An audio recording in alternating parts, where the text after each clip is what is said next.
नमस्कार। वित्तीय लेखांकन विषय के अंतर्गत हमारा आज का टॉपिक है साझेदारी लेखे। साझेदारी लेखे से क्या तात्पर्य है? सबसे पहले तो साझेदारी का उद्भव या विकास कैसे हुआ? तो साझेदारी की आवश्यकता एकांकी व्यवसाय की कमियों को दूर करने के लिए हुआ। एकांकी व्यवसाय की कमियां सीमित पूंजी, सीमित प्रबंध क्षमता, सीमित निर्णय लेने की शक्ति, व्यवसाय का विस्तार करने में असमर्थता, इन सब कमियों को दूर करने के लिए साझेदारी की आवश्यकता महसूस हुई। अब हम देखते हैं कि साझेदारी कहते किसे हैं। तो एकांकी व्यवसाय में तो सिर्फ एक व्यक्ति ही व्यवसाय चलाता है, लेकिन साझेदारी नाम से स्पष्ट है, साझेदारी। तो साझेदारी के लिए कम से कम 2 व्यक्तियों का होना आवश्यक है। तो साझेदारी से हमारा तात्पर्य भारतीय साझेदारी अधिनियम 1932, इसके लिए अलग से साझेदारी अधिनियम बनाया गया है। 1932 के अनुसार साझेदारी उन व्यक्तियों के बीच का संबंध है जो एक ऐसे व्यापार के लाभों को बांटने के लिए सहमत हुए हैं जिसका संचालन उन सब के द्वारा या उन सब की ओर से उनमें से किसी के द्वारा किया जाता है। यानी साझेदारी के लिए कम से कम कितने व्यक्ति चाहिए? 2 व्यक्ति चाहिए कि उन व्यक्तियों के बीच का संबंध है, यानी 2 से अधिक व्यक्तियों के बीच का संबंध है जो व्यापार के लाभों को बांटने के लिए सहमत हुए हैं। तो व्यवसाय करने का उद्देश्य क्या है? लाभ कमाना, और उस लाभ कमाने जो कमाए हुए लाभ को आपस में बांटते हैं। ये बंटवारा एक निश्चित अनुपात में होता है।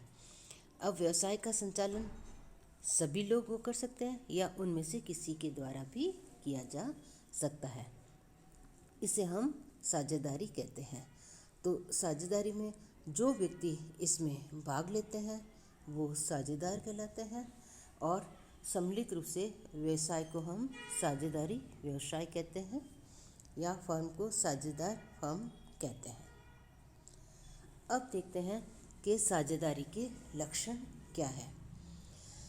तो परिभाषा से ही स्पष्ट होता है कि साझेदारी फर्म चालू करने के लिए सबसे पहले अनुबंध का होना आवश्यक है। ये व्यक्तियों के बीच का अनुबंध है। अनुबंध यदि नहीं होगा तो साझेदारी शुरू नहीं हो पाएगी। यह अनुबंध लिखित या मौखिक दोनों ही हो सकता है। उसके पश्चात आ रहा है कि किसी व्यवसाय का होना आवश्यक है। सिर्फ 2 या 2 से अधिक व्यक्तियों का मिलना ही साझेदार नहीं है, उनका उद्देश्य भी किसी वैध व्यवसाय को करना होता है, यानी व्यापारिक क्रियाएं करते हुए लाभ कमाना उनका उद्देश्य होना चाहिए। ये इसमें व्यापारिक क्रियाएं भी हो सकती है या पेशेवर क्रियाएं भी हो सकती है। तो इन दोनों में से कोई भी क्रियाएं करने के लिए जब वो किसी अनुबंध के तहत एकत्रित होते हैं तो इसे हम साझेदारी फर्म कहते हैं। उसके पश्चात व्यवसाय का संचालन। साझेदारी फर्म में व्यवसाय का संचालन सभी साझेदारों के द्वारा अथवा उनमें से किसी एक व्यक्ति के प्रतिनिधि के रूप में फर्म का संचालन किया जाता है। यह आवश्यक नहीं है कि जितने भी साझेदार हैं सब संचालन कार्य में लगे हुए हैं। वो आपस में अपने कामों का विभाजन भी कर सकते हैं, लेकिन प्रत्येक व्यक्ति अपने द्वारा किए गए कार्य से अन्य साझेदार को बद्ध करता है। उसके पश्चात आ रहा है साझेदारी का लक्षण लाभ विभाजन। जैसा कि परिभाषा से ही स्पष्ट है, साझेदारी व्यवसाय का उद्देश्य क्या होना चाहिए? लाभ कमाना होना चाहिए। तो व्यवसाय में जितना भी व्यावसायिक क्रियाओं को करने के परिणाम स्वरूप लाभ होता है, उस लाभ को साझेदारों में एक निश्चित अनुपात में बांटा जाता है। इसके अलावा यदि हानि होती है तो हानि भी एक निश्चित अनुपात में बांटी जाती है। लेकिन कभी कभी यह हो सकता है कि किसी व्यक्ति विशेष को हानि के लिए एग्जम्प्ट किया जा सकता है। ये अनुबंध पर निर्भर करता है।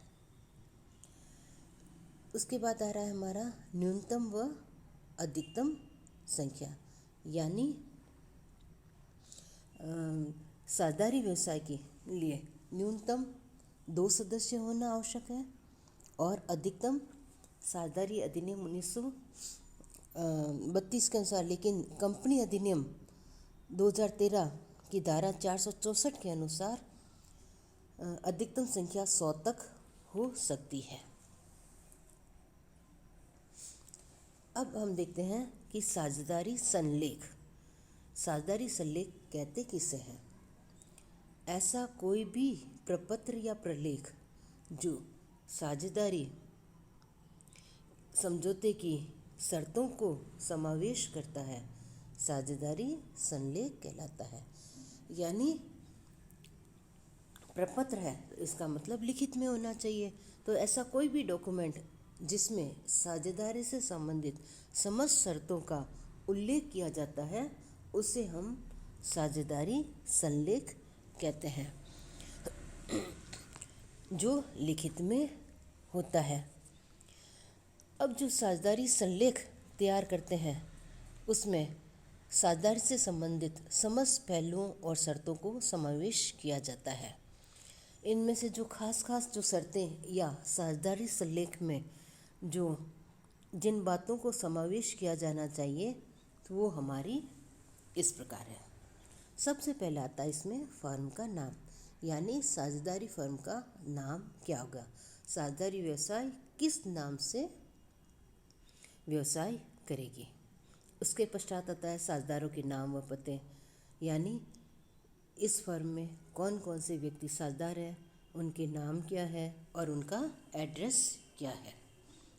उसके बाद साझेदार द्वारा फर्म में कितनी पूंजी लगाई जाएगी और यदि भविष्य में अतिरिक्त पूंजी की आवश्यकता पड़ेगी तो उसकी व्यवस्था कैसे की जाएगी, और यदि व्यवसाय में पूंजी अधिक है तो उसको वापस कैसे निकाला जाएगा।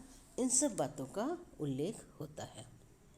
इसके अलावा पूंजी पर ब्याज, यानी साझेदारों के द्वारा फर्म में जो पूंजी लगाई जाती है उस पर क्या ब्याज दिया जाएगा, और दिया जाएगा तो किस दर से दिया जाएगा। इसी तरह आहरण पर ब्याज है, यानी साझेदारों द्वारा फर्म से यदि कोई आहरण किया जाता है तो उस पर किस दर से ब्याज वसूल किया जाएगा। ये इसके अलावा साझेदार द्वारा दिए गए ऋण पर ब्याज, यानी कोई साझेदार अपनी पूंजी के अलावा अतिरिक्त राशि फर्म में इन्वेस्ट करता है या फर्म में उनको देता है तो उस पर उसको कितना ब्याज दिया जाएगा, यानी ऋण के रूप में कोई राशि देता है तो उस पर किस दर से ब्याज दिया जाएगा। इसके साथ ही साझेदारों का पारिश्रमिक, वेतन, बोनस, कमीशन किस दर से मिलेगा, इन सब का भी निश्चित आधार होना चाहिए। यानी किस साझेदार को कितना वेतन दिया जाएगा, कितना बोनस दिया जाएगा, कितना कमीशन दिया जाएगा, इसका उल्लेख भी उसमें होता है। इसके बाद लाभ हानि अनुपात, यानी व्यवसाय में व्यवसाय क्रियाओं को करने के परिणाम स्वरूप जो भी लाभ या हानि होगी उस लाभ और हानि का बंटवारा किस अनुपात में होगा। इसके अलावा साझी के प्रवेश अवकाश संबंधी नियम, यानी कोई भी साझेदार यदि भविष्य में किसी नए साझेदार की आवश्यकता हो गई तो किस तरह से किसी साझेदार को, किसी व्यक्ति को साझेदार के रूप में प्रवेश कर सकते हैं, प्रवेश करने पर क्या शर्तें होगी, और कोई साझेदार यदि फर्म से अवकाश ग्रहण करता है तो वो किस प्रकार कर सकेगा। किसी साझेदार की मृत्यु हो जाती है या अन्य परिस्थिति में वो फर्म छोड़कर जाता है तो फर्म की ख्याति का निर्धारण किस प्रकार किया जाएगा। यानी किसी साझेदार के प्रवेश, अवकाश ग्रहण और मृत्यु की स्थिति में ख्याति का निर्धारण किस प्रकार किया जाएगा। इसके अलावा किसी साझेदार के अवकाश ग्रहण करने पर अथवा उसकी मृत्यु होने पर उसके उत्तराधिकार को उसके हिसाब का निपटारा किस प्रकार किया जाएगा, इन सब बातों का उल्लेख इसमें दिया जाता है। इसके साथ साथ क्या फर्म की हिसाब की पुस्तकों का अंकेक्षण होगा या नहीं, ये भी हो जाएगा।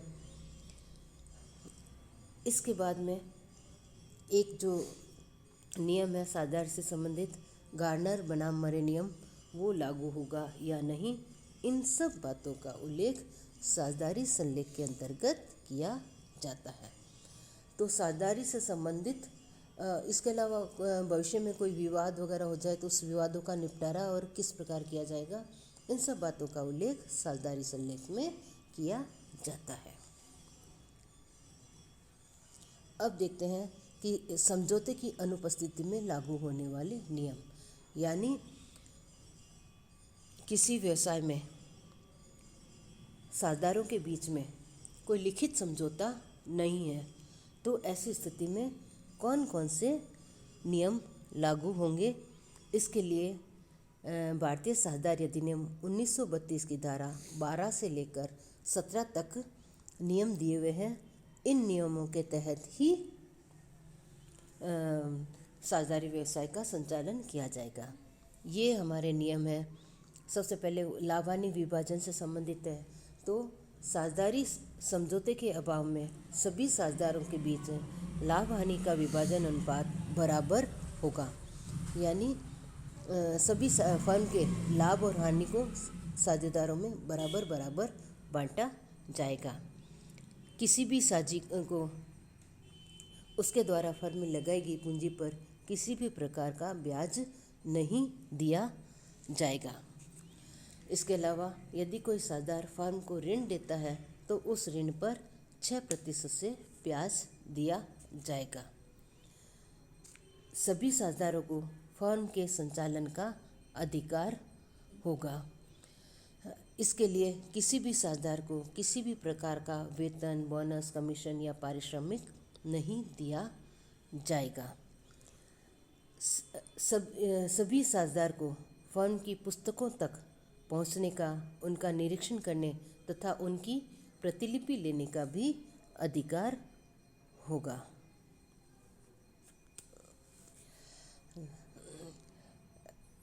जानबूझकर लापरवाही करने पर, यदि कोई साझेदार जानबूझकर लापरवाही करके फर्म को हानि पहुंचाता है तो उस हानि की क्षतिपूर्ति वही साझेदार करेगा।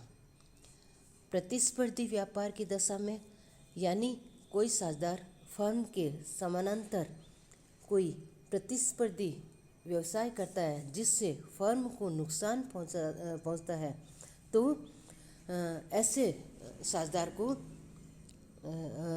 उस व्यवसाय से कमाए गए लाभ का फर्म को पूरा हिसाब देना होगा, और यदि उसके कारण से फर्म को कोई हानि होती है तो उसका भी भुगतान करना होगा।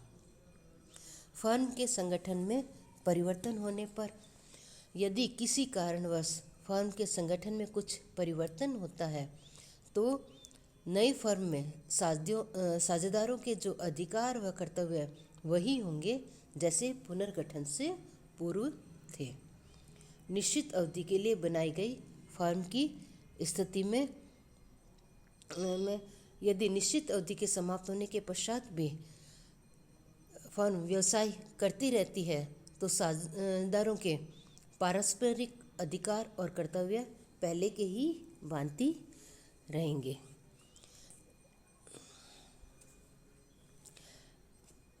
ख्याति सहित फर्म की जो समस्त संपत्तियां हैं वो साझेदार द्वारा केवल व्यापार के उद्देश्यों के लिए रखी और प्रयुक्त की जाएगी।